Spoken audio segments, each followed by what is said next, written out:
Sniper trade of the day for July 22nd, 2026. Looking at Palantir, these are 10-minute charts. The box at 1 is yesterday's daily range. At 2 is the last 3 10-minute bars in blue at 2, so that's the last 30 minutes of the day. 3 is a gap down, orderly move, and then it just collapses.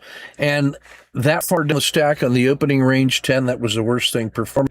So we went ahead and got short with a standard risk. Didn't even have to for the period candle to close, and we're used to risk box in yellow. At 5, we get a new low of the day out of position, stabilizing. Still well below the VWAP. At 6, it's starting to break down again, at a third position. At 7, the RL10 reverses, start stalking the exit, and take it when it hits up the PSAR and to the middle of the dragon. 8. At 9, it closes a tad below the VWAP for the 10, but a very orderly move. And on the first position, we're getting 1, 2, 3, almost 4R, and then 2R and 1R. So almost 7R for the day on Sniper trade of the day, Palantir short.